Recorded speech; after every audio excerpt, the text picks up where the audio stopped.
जब तक वो कड़ी से कड़ी सजा नहीं मिले तब तक मैं यहाँ से बॉडी हटाऊंगा भी नहीं और यहाँ से पिकअप भी नहीं करूंगा। यहाँ मैं धरने पे बैठने वाला हूँ, ये बात पक्की है। नमस्कार, मैं अनिल नौटियाल। इस समय हूँ मीरा भाईंदर शहर के स्पोर्ट्स कॉम्प्लेक्स में। यहाँ एक मासूम 11 साल का मासूम ग्रंथ की स्विमिंग पूल में डूबकर मौत हो जाती है और उसी मौत के साथ तमाम सवाल भी खड़े हो जाते हैं कि इस स्विमिंग पूल में जो सुरक्षा गार्ड होने चाहिए क्या वहाँ पर थे या नहीं, यहाँ पर जो CCTV यहाँ पर लगे थे अब उसमें क्या पुलिस को जांच के दौरान मिलता है।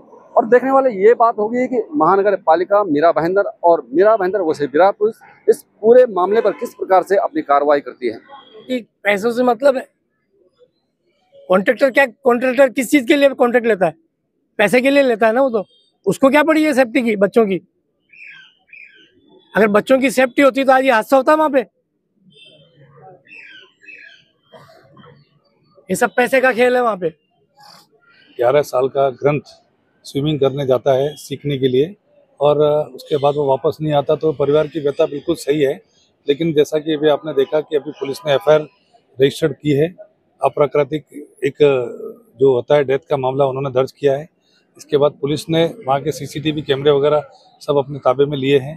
जो मुझे सूचना है कैपेसिटी से ज़्यादा बच्चे रखते हैं और लाइफ गार्ड वाला नहीं है तो फिर क्यों ये ट्रेनिंग दी जाती है बच्चों को?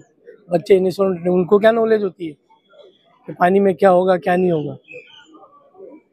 आज इतना बड़ा हादसा ये हुआ, कल वहाँ पे 2-3 बच्चे के साथ होता तो क्या।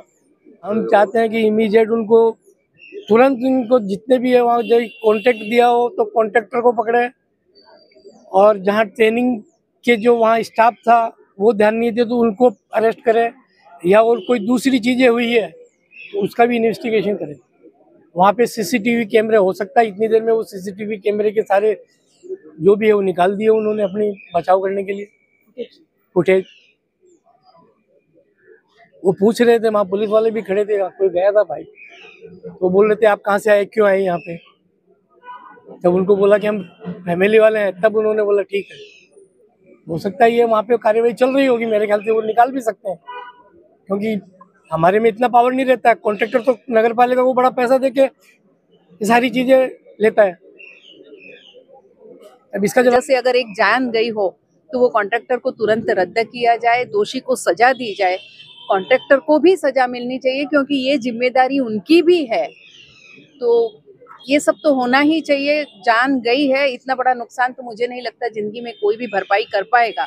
ये बहुत बड़ा नुकसान हुआ है, लेकिन कम से कम उन दोषियों को सजा देने से ये तो हो जाएगा कि आगे और कोई ऐसी घटना नहीं घटेगी। नहीं, अगर लापरवाही है तो उचित कार्रवाई होनी चाहिए, इसमें कोई किंतु परंतु नहीं है और हम भी अपनी तरफ से वही कोशिश करेंगे कि उचित कार्रवाई हो। लेकिन मैंने कहा कि फिलहाल जब मैं आया अब ये उचित माहौल नहीं है कि मैं उस पर ज़्यादा बोलूँ, लेकिन जिस परिवार का बच्चा गया है उनकी पीड़ा वही समझ सकते हैं और हम सब अशोक के साथ हैं। आज संडे था तो 11 से 12 का टाइम था। हमारे ग्रुप के बच्चे साथ में गए थे, उनके पेरेंट्स भी गए थे, तो 6-7 जन ग्रुप है वो गए थे वहाँ पे। तो 11 बजे वहाँ पे छोड़ दिया। फिर उनके बाद मुझे 12 के आसपास फ़ोन आया कि आप जल्दी से टुंगा पहुँचिए। मैं टुंगा पहुँचा तब जाके मुझे पता चला कि ऐसी ऐसी बात हुई है कि मेरा बच्चा अब रहा नहीं है। दूसरी बात, वहाँ के लाइफ गार्ड वहाँ से उनको लेके आए हैं, साथ में उठा के उनको लेके आए थे। उसके बाद में हॉस्पिटल में, तब तक वो हॉस्पिटल वाले से बात हुई तो हॉस्पिटल वाले के आने से पहले बच्चा चला गया है, उसके बाद में कुछ नहीं है। लेकिन साइंस ऐसा कहता है कि जब पानी के अंदर बच्चा जब डूबता है उसके बाद 10 मिनट या 15 मिनट व्यक्ति की सांसें चलती है, सांस में से पानी निकल सकता है, वो बच सकता है। यानी समझो कि बच्चा सब जन निकल गए तब भी लाइफ गार्ड ने उन्होंने ध्यान नहीं दिया कि बच्चा कोई तैर रहा है, कोई डूब रहा है, कोई फ्लोटिंग कर रहा है। फ्लोटिंग 10 मिनट तक होती है बॉडी की, पानी अंदर जाने के बाद भी, तभी उन्होंने कार्रवाई देखा नहीं। उसके बाद में बच्चा ऑन द स्पॉट वहाँ पे फिनिश होगा, वो दौड़ के आया, डर के मार के लेके आया, नहीं तो वहाँ से वो भाग जाते थे, ऐसा मुझे लगता है। एक्चुअली मैं ये इसी स्पोर्ट्स क्लब में मेरा भतीजा भी उधर जा गया हुआ है, मेरा पोता भी वहाँ पर गया हुआ है, लेकिन इस समय जो काम हुआ है वो बहुत गलत है। इतना बड़ा अगर स्पोर्ट्स क्लब रखा है और अगर 4 स्टाफ होने के बाद में उनको यही पता नहीं चला कि बच्चा कहाँ है क्या है, तो वो क्या ध्यान दे रहे थे। यही कहना चाहता हूँ कि ये जो घटना घटी है वो बहुत दुखद घटना है और इसके लिए प्रशासन को भी और मीरा भाईंदर की पब्लिक को भी जागरूक होना चाहिए कि कल उठ के अपने बच्चे को भी हम स्विमिंग पूल में उधर भेजते हैं सीखने के लिए तो उनकी भी जान जा सकती है। तो इसके लिए कड़ी से कड़ी कार्रवाई होनी चाहिए।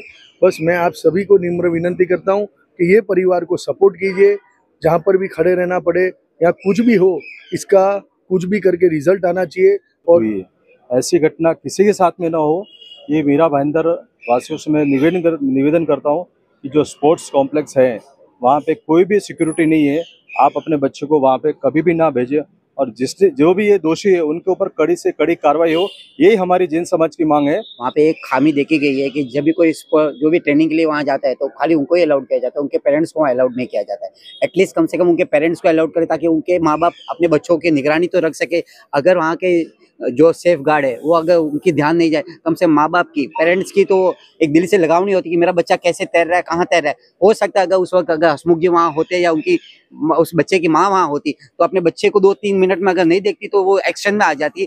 ये जरूरी है। अगर व्यवस्थित कुछ नहीं हुआ तो हम मंगलवार या बुधवार का भाईंदर कॉल बंद का भी कॉल कर सकते हैं इसके लिए, क्योंकि ये एक बच्चे की जिंदगी का सवाल था और आगे ऐसे और भी कई बच्चे जाएंगे तो उनका जिम्मेदार कौन रहेगा। मृतक ग्रंथ के परिवार वालों का कहना है कि जब तक आरोपियों को सख्त सजा का ऐलान नहीं होता है तब तक ग्रंथ का दाह संस्कार नहीं करेंगे। अब देखने वाली बात यह होगी कि मीरा भाईंदर व बिरार पुलिस किस प्रकार से इस क्लब के मालिकों पर सख्त कार्रवाई करती है।